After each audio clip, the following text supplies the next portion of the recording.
l'accueil des parents se fait lors de l'admission à l'école, vers le mois de mars-avril. Oui.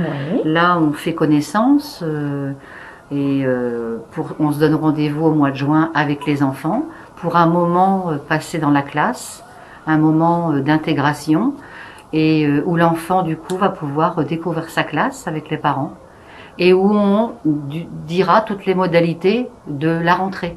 On offre un café, on se détend, on essaye de vraiment de rendre ce lieu agréable pour les deux et viennent avec plaisir et bonheur et quelquefois ont même du mal à repartir. Alors ça fait partie des éléments qui étaient communs dans le fonctionnement entre la maternelle et le CP, c'est-à-dire que les parents de CP accompagnaient leurs enfants, les élèves de CP, directement dans la classe chaque matin, comme en maternelle, ce qui permettait une proximité avec les enseignants, une communication fréquente, éventuellement de répondre aux questions, de résoudre de petits problèmes. En tout cas, cette proximité, cette communication n'empiétait pas sur le temps des apprentissages, mais permettait une bonne liaison et une bonne transition entre la famille et l'école. Au mois de juin, nous invitions les parents des grandes sections à une réunion pour présenter le CP. Dans cette réunion se trouvaient les enseignants de la grande section, les enseignants du CP. Les enseignants de la grande section commençaient la réunion en donnant des conseils aux parents pour préparer le CP, ce qui pouvait être fait l'été, et pas des cahiers de vacances. Et les maîtresses de CP, pour présenter le CP, faisaient le lien entre ce qui était mis en place en CP de la même façon qu'en maternelle. C'est-à-dire que les enfants dans la classe de CP, il y avait un coin regroupement. Ils allaient beaucoup travailler en atelier au CP. Donc il y avait une présentation des moments identiques entre la grande section et le CP. Et il y avait une présentation ensuite des différences entre la grande section et le CP.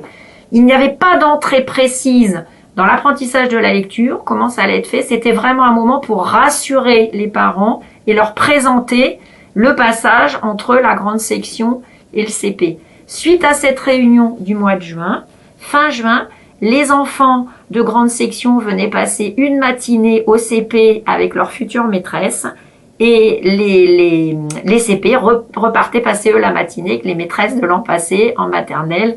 Et ils étaient ravis de retrouver leur maîtresse et de montrer ce qu'ils avaient pu apprendre. Je pense que le fait d'inviter les parents à l'école permet tout d'abord de les rassurer, notamment par rapport aux inquiétudes qu'ils ont au sujet des apprentissages liés à la lecture.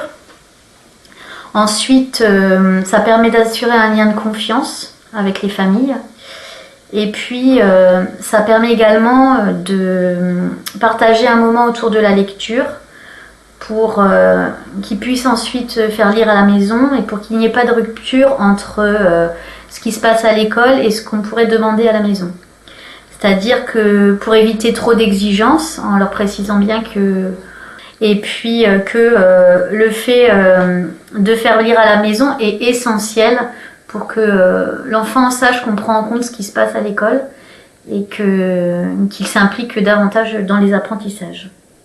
Ensuite, le fait d'inviter les parents à l'école permet aussi aux parents qui seraient plus éloignés de la culture scolaire de prendre connaissance des outils, dont le cahier de texte, qui semble un outil évident pour nous qui sommes enseignants, mais qui ne l'est pas forcément pour toutes les familles. Alors tout d'abord, le jour de la rentrée, les parents viennent à l'école avec leur enfant pendant une demi-heure, 3/4 d'heure. Et puis on effectue ensemble un travail d'écriture qui servira ensuite à la lecture.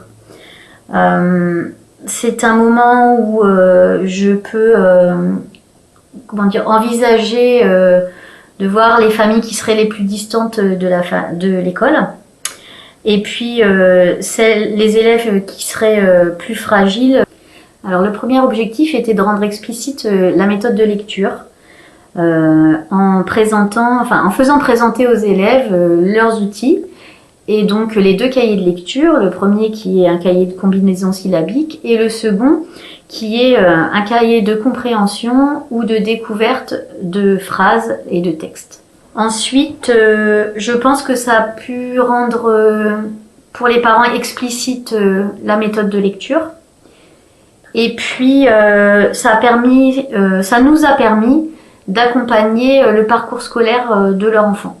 À l'école et en classe, donc on invite les familles pour des rendus de projets, comme des expositions, qui finalisent un projet de classe, un projet d'année, une séquence parfois aussi, pour associer les parents vraiment aux apprentissages des enfants et donner du sens aux apprentissages des enfants, parce que à ce moment-là, ça leur permet d'expliquer ce qu'ils ont fait aux parents, de leur dire comment ils ont fait, pourquoi ils l'ont fait.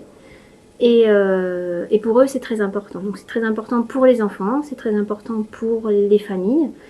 Ça les associe vraiment à la scolarité des enfants.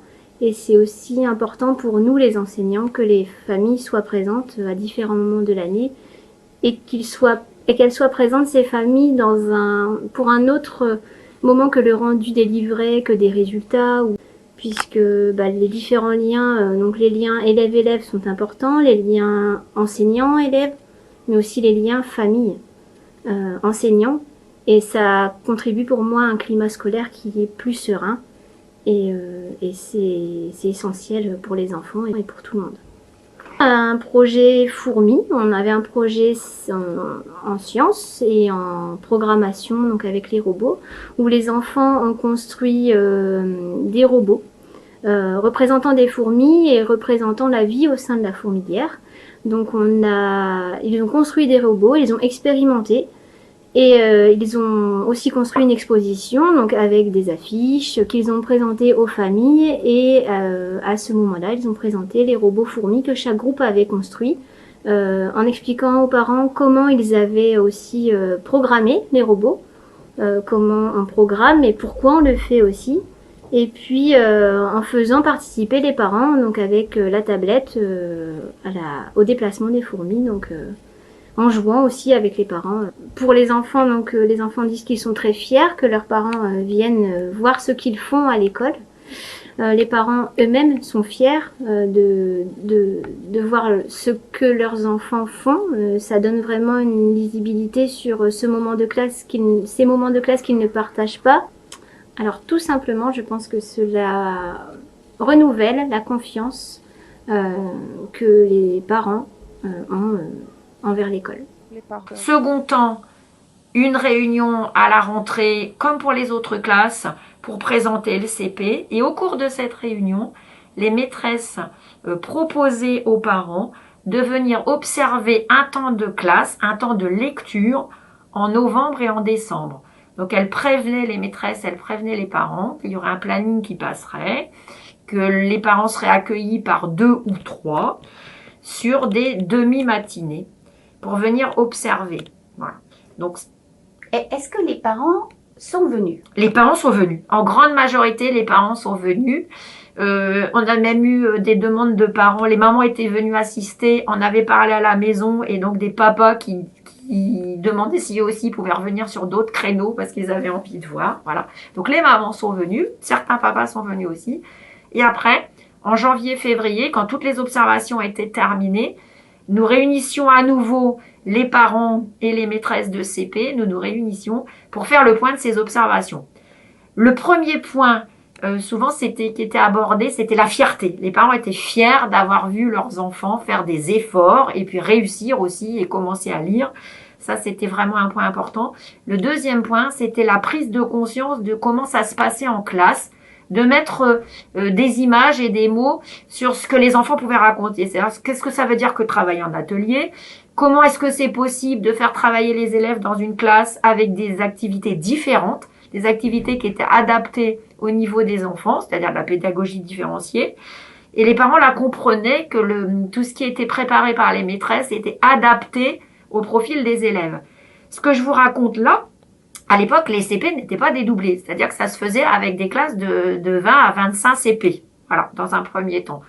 Et donc, à la fin de ce débrief, les parents, la fierté, la lisibilité comment la lecture se mettait en place et comment les enfants commençaient à apprendre.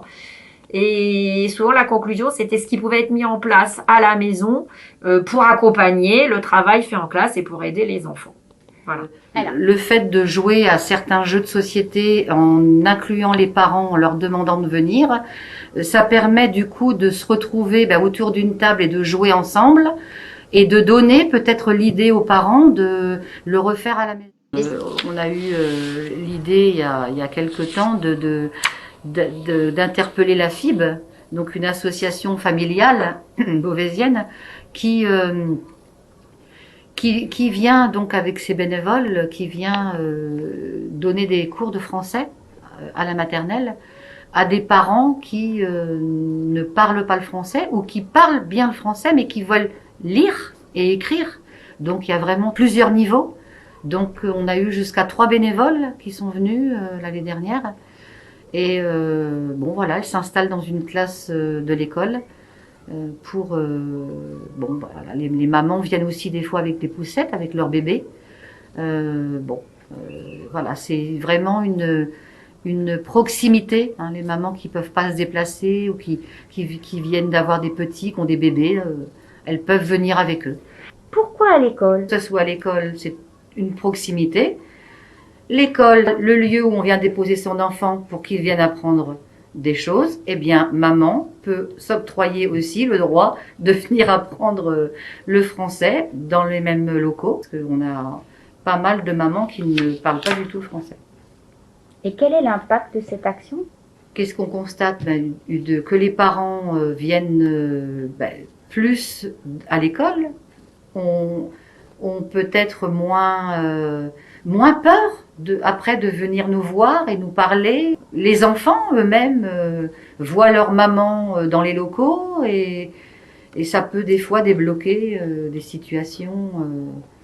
Voilà, ma maman elle vient à l'école, mais moi aussi, donc du coup c'est un bonheur de venir dans l'école. Au mois de janvier l'année dernière, avec la FIB Lire et faire lire, nos partenaires essentiels, et l'association Les Sources aussi, donc et avec Priscille Yaben, docteur dans le quartier, donc du coup qui œuvre beaucoup pour les familles de ce quartier. On s'est toutes réunies du coup dans la salle de jeu. On avait fait, chaque adulte s'était fait un petit coin douillet pour pouvoir raconter des albums proposés aux familles. Donc les mamies, les papis, les parents, les enfants sont revenus après la classe le soir pour venir écouter des histoires.